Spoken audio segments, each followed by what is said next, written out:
cold dread that washed over me wasn't one of panic. It was the chilling calm of a perfectly machined engine block settling into its final place. They thought they had broken me, shattered the old man and his silly dreams. But as I stood there, looking at the empty space where my life's work used to be, all I felt was the quiet hum of an idea that would dismantle their world bolt by bolt, just as they had tried to dismantle mine. They had no idea who they were dealing with. The day had started so innocently. A routine checkup with Dr. Evans, a man younger than most of the cars I'd restored. He clucked his tongue at my blood pressure, advised less salt and more walking. I nodded, feigning attention, my mind already back in the barn, tracing the delicate fender of the Jaguar. It was Maggie's favorite. She loved the way the wind felt in that car, how it smelled of freedom and English leather. The doctor's sterile office felt a world away from the rich scent of oil, metal, and memories that was my sanctuary. Pulling up the gravel driveway, I noticed the silence first. Usually, even from here, I could feel the presence of the cars, their heavy, silent slumber in the old barn. But today, the air felt thin, empty. A strange set of heavy tread tire tracks were gouged into the dirt, leading away from the barn and towards the main road. They were fresh. A knot of ice formed in my stomach, a feeling I hadn't had since the day I lost Maggie. Something was profoundly wrong. I killed the engine and just sat there, the quiet pressing in on me. The great barn doors, usually secured with a heavy iron latch I'd forged myself, were slightly ajar. I pushed one open, the familiar creak echoing in a cavernous, empty space. Dust motes danced in the afternoon sunbeams that sliced through the gloom, illuminating nothing but bare concrete. The sweet smell of gasoline and aged metal was gone, replaced by the damp odor of disturbed earth. Where the glorious curves of the Ferrari and the sleek lines of the Jaguar once rested, there was only darkness and the ghost of their presence. I walked to the center of the vast emptiness, my old boots scuffing the dusty floor. I could see the distinct outlines where they had sat for years, clean patches on the concrete, surrounded by a halo of aged dust. The tire tracks in the dirt outside weren't from my truck. They were from a heavy hauler, the kind used to drag away dead things. A single, hot tear traced a path through the grime on my cheek before I wiped it away with the back of a calloused hand. It was an indulgence I could not afford. There was no note, no phone call, just a void where my history had been. I knew with a certainty that settled deep in my bones who had done this. My daughter, Rebecca, and her useless husband, Kyle. They called my treasures rust buckets. They saw my passion as a sickness, my barn a junkyard, occupying space that could be, in their words, monetized. Their greed was a constant, whining engine in the background of my life. Always idling, waiting for a chance to surge forward. I pictured them, probably celebrating with overpriced cocktails, congratulating themselves on finally clearing out the old man's junk. They would have called a scrap dealer, someone who wouldn't ask questions, who'd see two dusty old cars and offer them a few $100s. The thought should have filled me with rage, a screaming, primal fury, but it didn't. Instead, a cold, hard clarity settled over me. They had mistaken my love for weakness. They had mistaken history for junk. It was a fatal miscalculation. I didn't storm into their house. I didn't even call them. I calmly closed the barn doors, the sound echoing the closing of a chapter in my life. I walked back to my truck, my movements deliberate and steady. As I sat in the driver's seat, I looked at the old, faded photo of Maggie tucked into the sun visor. She was smiling, her eyes full of the adventurous spirit I fell in love with. "Okay, Mags," I whispered to the photo. "They started it, but I'm going to finish it." A slow, cold smile spread across my face. The game had begun. My first stop wasn't the police station. It was a small, unassuming diner on the outskirts of town, the kind with cracked vinyl booths and coffee that could strip paint. Inside, Frank Carter was holding court in his usual spot, a newspaper spread before him. Frank was the president of a local classic car club, a man whose knowledge of automotive history was encyclopedic and whose loyalty was legendary. He looked up as I approached, his brow furrowing with concern at the look on my face. "Silas, what's wrong? You look like you've seen a ghost." I slid into the booth opposite him and told him everything. I kept my voice low and even, detailing the empty barn, the tire tracks, my suspicions. As I spoke, Frank's folksy demeanor evaporated, replaced by a steely focus. He knew my cars, not just knew of them, he had seen them. He was one of the few people on Earth who understood what they truly were. When I finished, he was silent for a long moment, his gaze distant. Then he leaned forward. "They don't know, do they, Silas? They have no idea what they've done." "No," I said, a bitter taste in my mouth. "To them, it was just junk. Old scrap metal." Frank shook his head slowly, a look of profound pity in his eyes, not for me, but for them. "Those fools," he muttered. "Those greedy, ignorant fools." He pulled out his phone, his large fingers tapping the screen with surprising speed. "I've got a friend, a detective over in the county sheriff's department. Specializes in high-value property crime. We're going to report this right, methodically, by the book. We'll let them build their own cage, Silas." The call to the police was surprisingly easy. I reported the theft of 2 vehicles from my locked barn. I gave the makes and models: a 1962 Ferrari and a 1957 Jaguar. I left out the specific designations. No need to overwhelm the desk sergeant. But I provided the VINs, the numbers I knew by heart, etched into my memory as surely as my own name. The officer on the phone was polite, but sounded bored. Likely picturing a couple of old, forgotten jalopies, he promised to send a deputy to take a full report in the morning. Later that evening, my phone rang. It was Rebecca. Her voice was syrupy sweet, a tone she used when she wanted something or was trying to cover a lie. "Dad, Kyle and I were just thinking about you. We were hoping you were feeling okay after your appointment." The disingenuousness was so thick I could have scraped it off the phone. I kept my voice neutral. "I'm fine, Rebecca. Just a bit tired." I let the silence hang in the air, a heavy, unspoken accusation. I would not make this easy for them. "Oh, good," she chirped a little too brightly. "Hey, listen about the old cars in the barn. Kyle and I did you a little favor. We know how much you've been wanting to clear that space out, so we had a service come and haul them away for you. You don't have to worry about it anymore. It's all taken care of." She said it with an air of triumphant generosity, as if she'd just cured a disease I didn't know I had. The sheer audacity of it was breathtaking. It was the confirmation I needed. This was the moment, the point where I could have exploded, screamed at her for the betrayal. But Maggie's voice echoed in my head, a gentle whisper of caution. "Hot anger is a wildfire, Silas. It burns everything, including you. Cold anger is a forge. It shapes steel."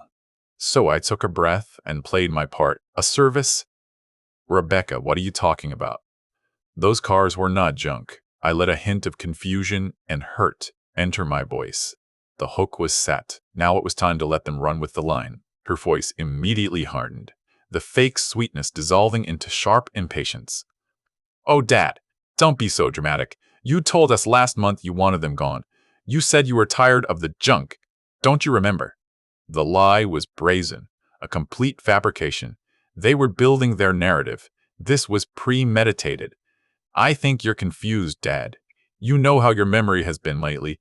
You practically begged us to handle it. You gifted them to us to deal with. This was their strategy. Paint me as a senile old man." "I see," I said softly. "Well, I must be more tired than I thought. Thank you for taking care of it, dear." I hung up before she could respond.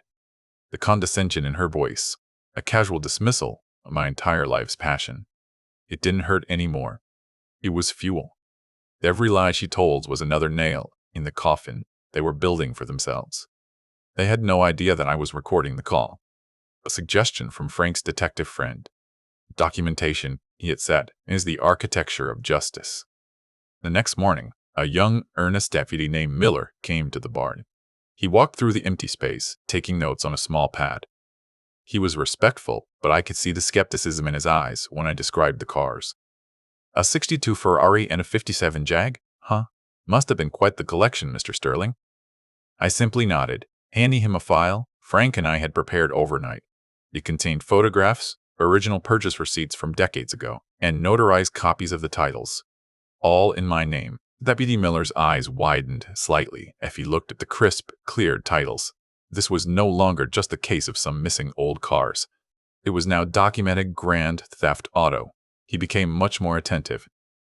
"You said your daughter claimed you gifted them to her," he asked, his pen poised. "Yes," I replied. "She called me last night to inform me she'd had them hauled away as a favor." I offered him my phone with the recording. He listened intently, his expression growing more serious with every word. "With the VINs, we can put out a bolo. Be on the lookout," Miller explained. "We can track them if they've been sold to any legitimate scrapyard or dealer. The problem is, if they went to a shady cash-only operation." He trailed off, but I knew what he meant. They could be crushed, shredded, and gone within days. But I had a feeling Rebecca and Kyle weren't that smart. They would have gone for the easiest, quickest buck, not the most discreet. Their laziness was a key component of my plan. The next few days were a strange kind of purgatory.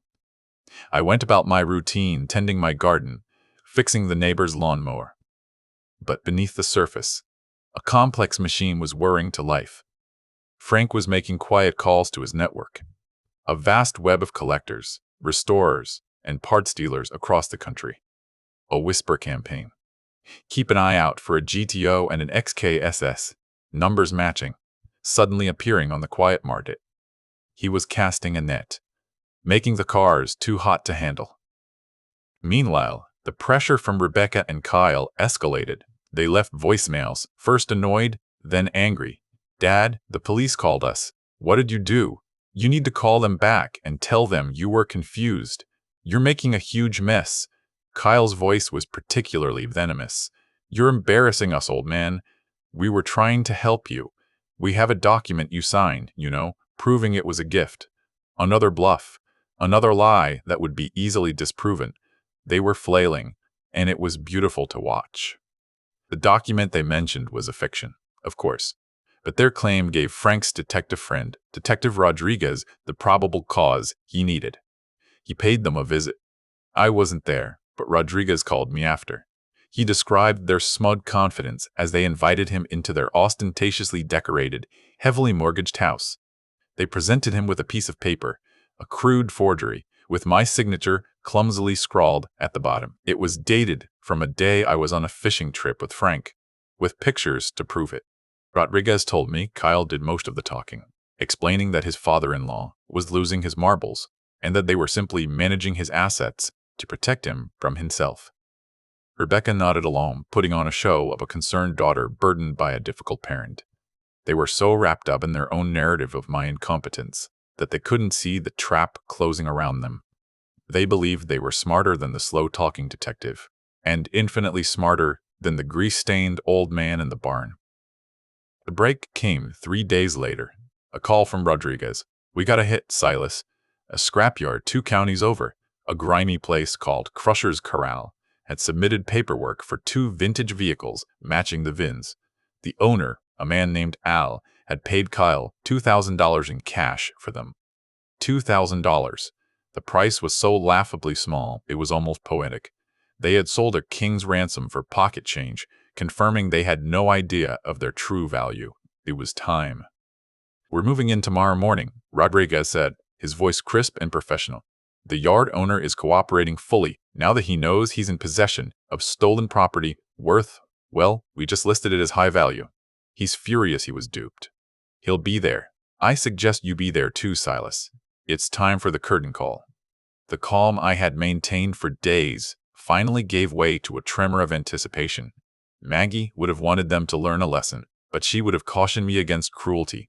I hoped this was justice, not just revenge. I couldn't sleep that night. I sat in my old armchair, the one Maggie always claimed, and thought about the journey. The years of patient work, the scraped knuckles, the thrill of finding a rare part. Each car was a collection of stories. The Ferrari, a wreck I'd bought for a song in the 70s, its racing history buried under layers of neglect. The Jaguar, a gift to Maggie for our 25th anniversary, pieced together from a chassis that survived a factory fire. They weren't just metal, They were archives of a life lived. I thought of Rebecca as a little girl. Her face lit with wonder as I explained how a carburetor worked. Where did that child go? When did she start seeing my passions not as a part of me, but as an obstacle to her inheritance? Was it Kyle's influence? His slick talk of crypto schemes and easy money? Or was the seed of entitlement always there, just waiting for the right soil to grow in? The questions brought a familiar ache, but I pushed it down. Tomorrow was not for sorrow. Tomorrow was for reckoning. The next morning, I drove to Crusher's Corral. It was a metal graveyard, a mountain range of rusted appliances and mangled vehicles under a gray, unforgiving sky. The air smelled of rust and regret. 2 police cruisers were already there, lights off. Rodriguez met me at the gate, along with a stout, angry-looking man in greasy overalls, who I assumed was Al, the owner. "He's in there," Al growled, gesturing with a thumb towards a dingy office. "My daughter is here, too. They came to collect their money, the fools." My plan was simple. Rodriguez had arranged for Rebecca and Kyle to be there under the pretense of signing some final paperwork for the scrat. They believed they were about to get a final payout. They walked out of the grimy office and stopped dead when they saw me. Rebecca's face paled. Kyle's expression hardened into a contemptuous sneer. "What are you doing here, Dad?" Rebecca asked, her voice trembling slightly. "You need to leave. This is our business." "Your business?" I asked, my voice dangerously quiet. "You mean the business of selling property that doesn't belong to you?" Kyle stepped forward, puffing out his chest. "We have a document. You gifted them to us. Now get out of here, before we have you charged with harassment." He was still playing the part, still believing his own lies. Behind them, Al the scrap dealer looked like he was about to explode, his face turning a shade of purple I'd only ever seen on an overheating engine. "That's enough," Rodriguez said, stepping out from behind a pile of crushed cars. He and Deputy Miller moved to flank Rebecca and Kyle. "Rebecca Sterling, Kyle Sterling, you are under arrest for grand theft auto and fraud." Rebecca gasped, her hand flying to her mouth. Kyle's jaw dropped. "What? You can't be serious. It's a misunderstanding. He's a confused old man. Tell them, Dad. Tell them you gave us the cars." His voice was a desperate, panicked shriek. He looked at me, his eyes pleading. I just looked at him, my expression unreadable. I didn't say a word. I let his panic fill the air. "Fraud," Rebecca whispered, her eyes wide with terror. Al, the yard owner, finally erupted. "Fraud is right. You told me they were worthless junk. You signed a contract saying you were the legal owners. I could have crushed them. Do you know what I could be liable for?" He was shouting now, his voice echoing across the wasteland of dead machines. The color drained completely from their faces. And now for the final turn of the screw, the revelation that would bring their world crashing down. I looked at my daughter, her face a mask of disbelief and fear. "You never once asked, Rebecca," I said, my voice resonating with years of disappointment. "You never once showed the slightest interest in my life's work. You just saw junk. You saw inconvenient, space-wasting junk."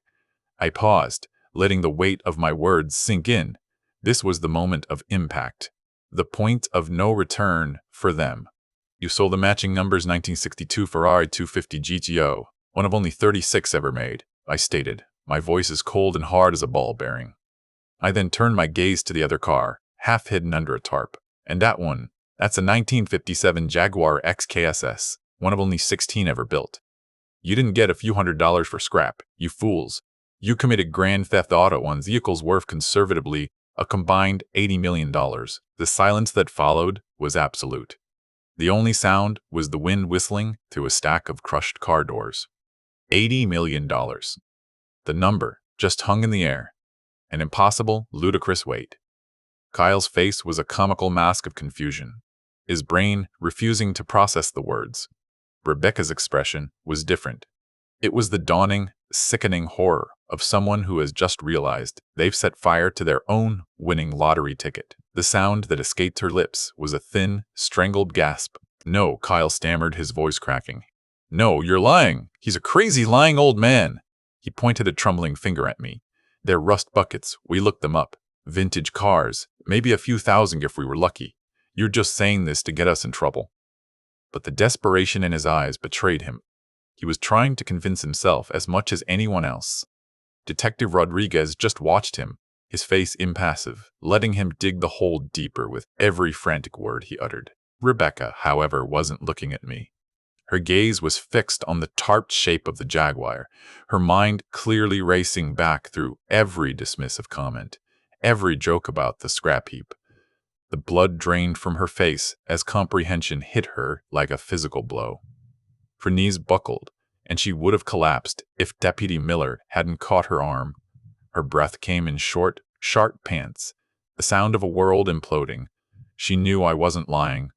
She knew, and the knowledge was destroying her. Rodriguez didn't even say a word. He simply took out his phone, tapped the screen a few times, and held it out for Kyle to see. On the screen was a recent auction result for a 250 GTO. The number was clear, with a lot of zeros after it. Kyle stared at the screen, his mouth hanging open.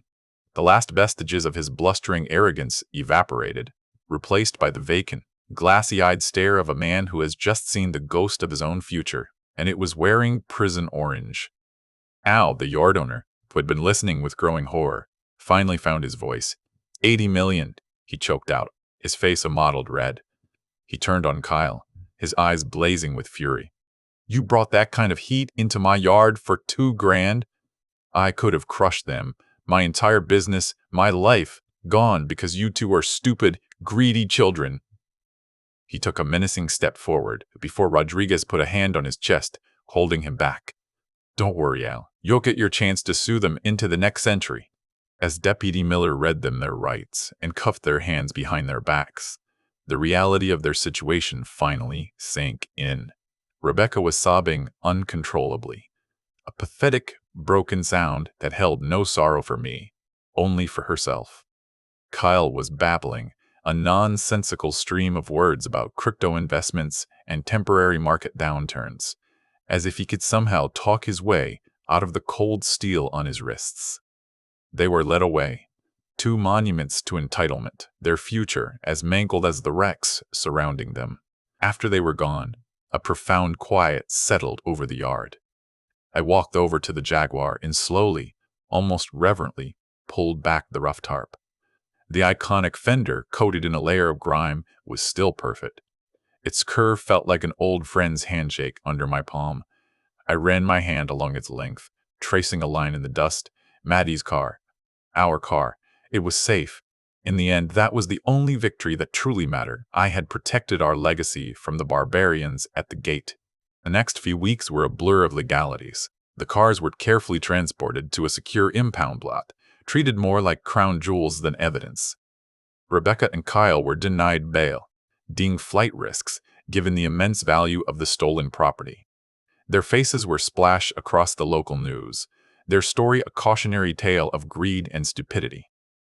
The narrative they had tried to build, of a confused old man and his helpful children, had been utterly demolished and replaced with the stark, ugly truth. Frank had been right. The story had a life of its own. It was picked up by national news outlets, then international ones. The Mechanics Millions, they called it. I was inundated with offers for interviews and television specials. I refused them all. This was never about fame or public vindication. It was a private matter of justice, a final promise to Maggie that I had been forced to keep in the harshest of ways. My privacy was worth more to me than any fleeting celebrity. The consequences for Rebecca and Kyle were swift and brutal. Their credit cards were declined, the house they were so proud of went into foreclosure, and their fair-weather friends vanished like mist in the morning sun. They were utterly alone, abandoned to face the disaster they had created. Al, the scrap dealer's lawsuit, was just one of many legal woes that began to pile up, a mountain of debt and liability that would crush them long before any prison sentence began. Their world, built on a foundation of lies and credit, had ceased to exist. I, on the other hand, was surrounded by support. Frank and the members of the Classic Car Club became my Praetorian Guard, shielding me from the media and helping me navigate the complexities of the legal system. They saw me not as a suddenly wealthy man, but as one of their own who had nearly suffered an unimaginable loss. Their respect and camaraderie were a balm on the wound my own family had inflicted. They understood that the cars were never about the money. When the cars were finally released back into my custody, it was a celebratory day. We arranged for 2 enclosed, climate-controlled transporters. Watching them being loaded, polished, and gleaming under the lights felt like a true homecoming. These weren't just machines, they were survivors. They, like me, had been underestimated and discarded, only to emerge with their value not just intact, but magnified. They were a testament to the enduring power of quality and history in a world obsessed with the new and disposable. A month later, the legal process reached its inevitable conclusion. Facing a mountain of irrefutable evidence, including the forged document and the recorded phone call, Rebecca and Kyle accepted a plea deal. They were sentenced to significant prison time for grand theft auto. The judge's words were scathing, a final indictment of their breathtaking arrogance and disrespect. I felt nothing watching the news report. No joy, no satisfaction, just the quiet, empty finality of a debt being paid in full. Life had to go on. The barn, once a sanctuary, now fate tainted by the memory of betrayal. I needed a new start. I decided to sell a different car for my small collection, a beautiful 1958 Porsche 356A Speedster. It was a painful parting, but necessary one. A collector in California paid a handsome sum, more than enough money than I would ever need. It was the seed for the next and final chapter of my life, a chapter I would write entirely on my own terms. I bought a piece of land out in the country, a few dozen acres of rolling hills and old oak trees. The house itself was modest, comfortable, and solid. The real masterpiece was the structure I had designed to be built next to it. It wasn't a barn or a garage. It was a workshop, a museum, a fortress. A state-of-the-art, climate-controlled facility with specialty lighting, top-of-the-line tools, and security that would make a bank jealous. It was a place worthy of housing my life's work. In this new sanctuary, I found a peace I hadn't felt in years. The ghosts of the past were gone, replaced by the quiet hum of the dehumidifier and the familiar scent of wax and clean oil. I spent my days tinkering, not restoring the cars anymore, but maintaining them in their perfect state. I would sit for hours, just looking at them, remembering every nut, every bolt, every story. It was a quiet, contented existence, a life rebuilt from the ashes of betrayal. One day, a letter arrived with a return address I didn't recognize.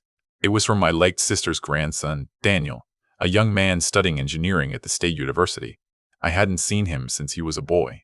He was Rebecca's cousin, but a world apart in demeanor.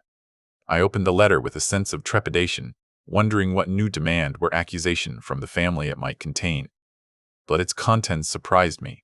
The tone was respectful, hesitant, and sincere. Daniel wrote that he had followed the story in the news and was horrified by what Rebecca and Kyle had done.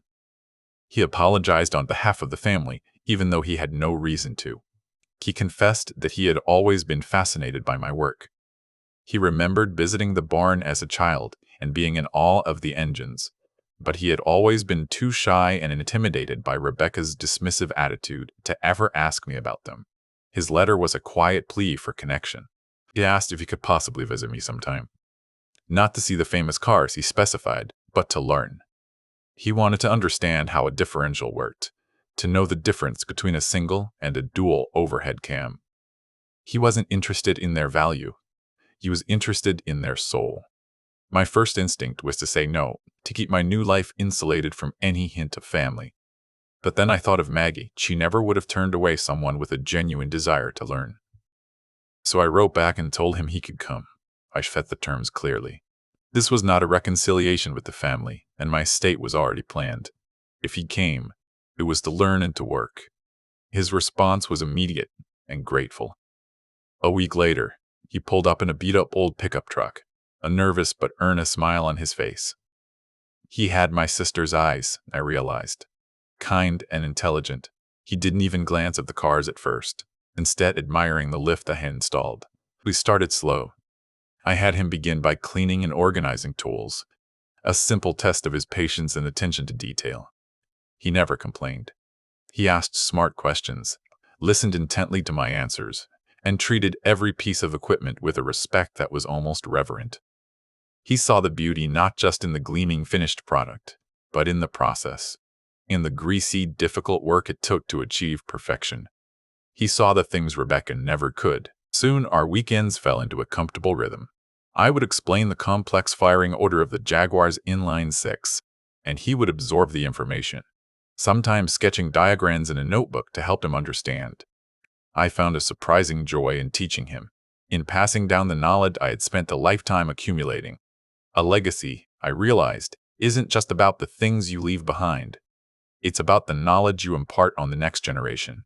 Our relationship was a quiet, unspoken agreement. He never asked for anything, and I never offered anything beyond my time and knowledge. The wound my daughter left was too deep to ever fully heal, but this new connection was a surprising, gentle suture. In Daniel, I saw a chance to ensure that the passion, the real value of my life's work, would not die with me.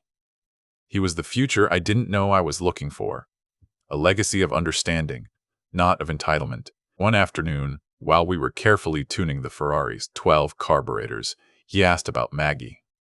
He asked what it was like driving with her in the Jaguar. I found myself smiling, a genuine, unforced smile. I told him stories he'd never heard, about a cross-country trip we took, about how she used to say the car didn't run on gasoline, but on joy. Talking about her didn't hurt as much anymore. It felt like I was sharing her spirit, keeping it alive. It was then that I truly understood. The revenge wasn't just about punishing Rebecca and Kyle. It was about defending my memories. They hadn't just tried to steal metal. They had tried to steal the tangible pieces of my life with Maggie. They had tried to declare our history worthless. By fighting back, I had defended the sanctity of that love and that history. I had protected the most valuable thing I owned, something that could never be given an auction estimate. The final pieces of my old life fell away.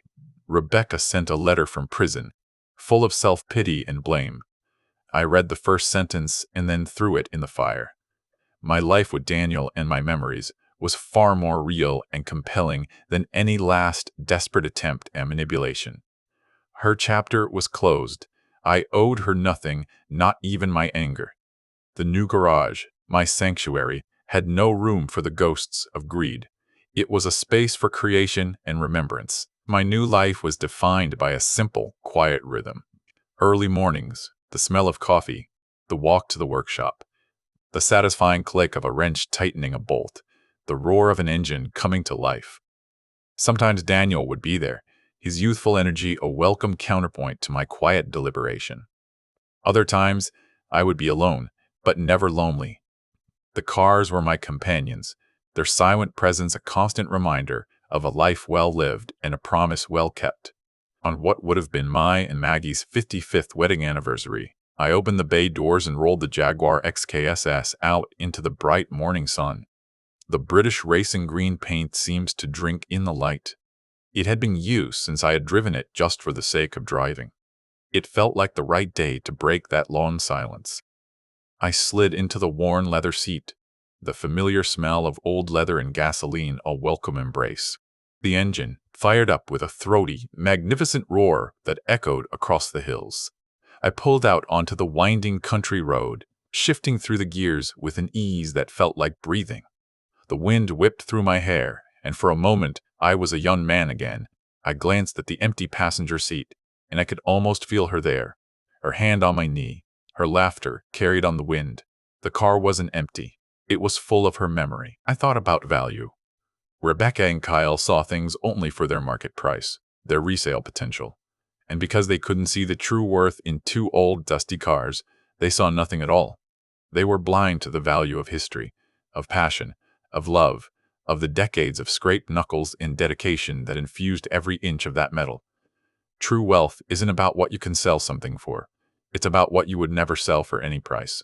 Justice, I mused as I took a long sweeping curve, is a lot like a classic engine.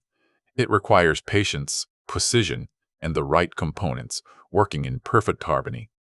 My anger had been the spark, but the plan was the block, the pistons, the crank.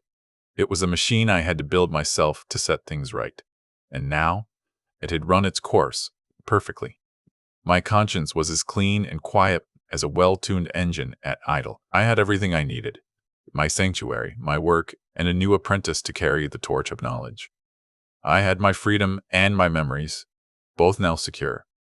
I had taken their disrespect and their greed and forged it into a tool of justice. I had protected my wife's memory and the legacy we built together, piece by piece over a lifetime. It was more than enough. It was everything. The past was secure, and the future was promising. I drove for hours, with no destination in mind. The sun began to dip towards the horizon, painting the sky in hues of orange and purple. The Jag hummed along beneath me, a perfect extension of my own will. I wasn't running from anything anymore. I was driving towards something, towards a future of my own making, a quiet peace earned in the crucible of the trail.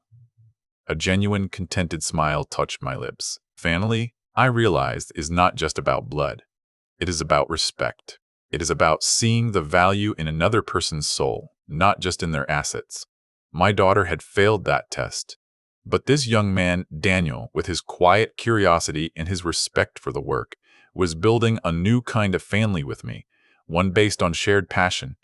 The automotive legacy I had built with Maggie was not just safe, it would now live on. As the last light of day faded, I turned the car and headed for home, the twin exhausts leaving a triumphant song in the cool evening air.